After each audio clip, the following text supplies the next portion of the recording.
الله عليكم ورحمة الله تعالى وبركاته كسر وضع بيوتكنولوجي أونلاين كوليج ولي waxaan ku guda jirnay course-kani ee basic computer gaar ahaan waxaan ku guda jirnay buugga la yiraahdo Microsoft Word halkan waxaan ku qaadan doonaa paragraph formatting oo ah casharkii shanaad ayaan ku qaadanaynaa tusaale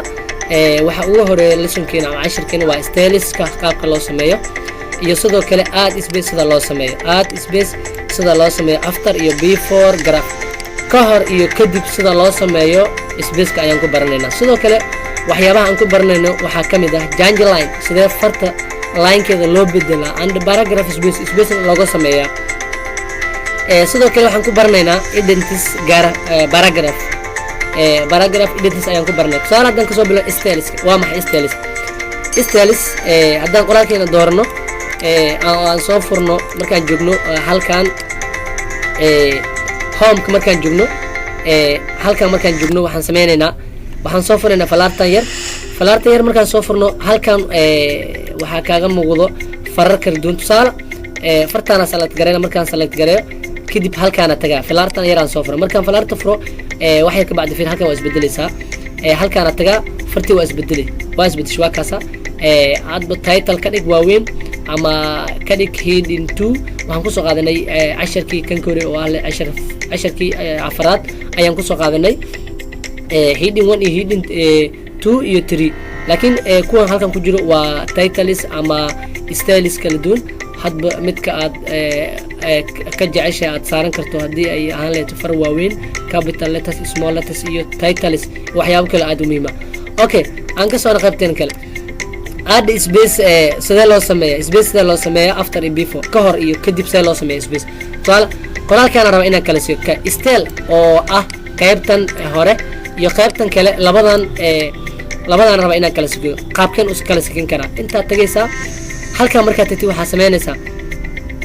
edits waxa tagaysaa page layout marka tagtid space halkan ku sameyn kartaa space waa kaasa space waxa ku sameyn kartaa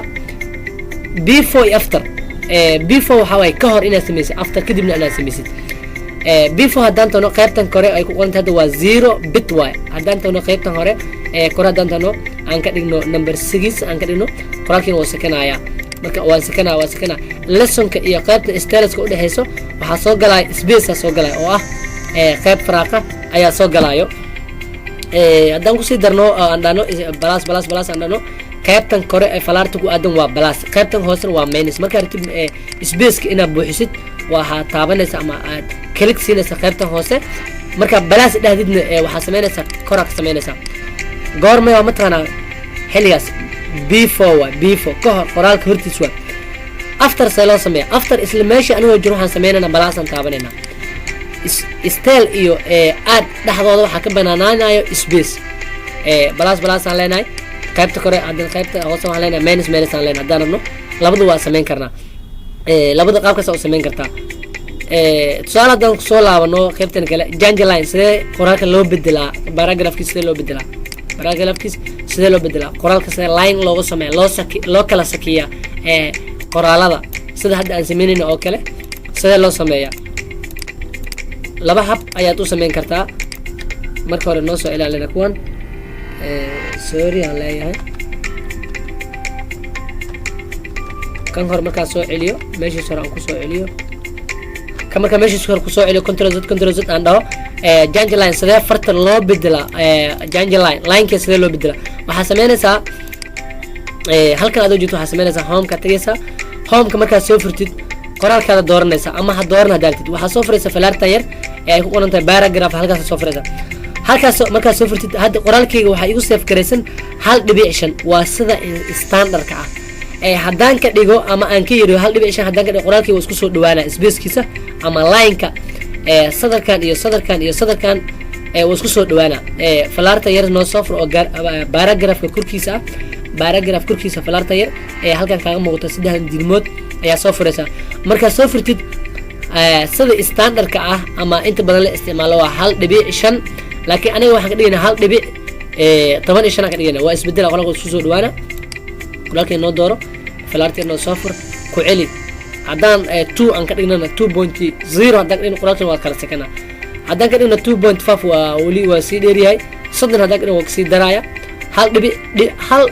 waxaan ka dhigi karnaa hal dhibic zero waan ka dhigi karnaa qaabkaas u bedeli kartaa qoraalka markaa lineka aad bedelayso sidoo kale ident paragraph sida loo sameeyo ident paragraph waxaad sameyn kartaa qoraalkaada dooranaysaa halkaas markaad joogtid waxaad tagaysaa page layout ayaad tagaysaa halkaas waxaa kaaga muuqdo ident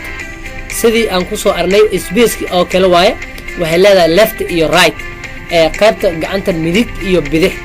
kaliya waxay ku kala badan tahay before afterti oo la kala gediye camal le waaye left waa gacanta bidix right waa midig lefti haddaan tagno qoraalkeen hadda meeshan uu joogo lessonkan tusaale lessonkii gadaashiisaan tagaa gadaashii markaan click siiyo qaybta leftiga waxaan tagayaa balastaan tagaa balas markaan dhaho wuxuu aadayaa qaybta leftiga ama midigtuu aadaa qoraalkeyga markaan rabo inaad soo celiyo minus aan leeyahay booskiisa ku soo celina qaybta hoosaan taabanaya right haddaan tago waxaan sameyn karaa right markaan joogo qoraalkii halkaan tagaa kadib waxaan sameynayaa right aan leeyahay ama qoraal oo halkaas joogo halkaan gee qoraalka halkaan gee marka hore kadib waxaan leeyahay right waxaan ku sameynayaa right aan ku sameynaa tusaale qoraalkii dooro kadib waxaan sameynayaa ama ha dooran hadaartid waxaa ku sameynaysaa right iyo left saasa u sameyn kartaa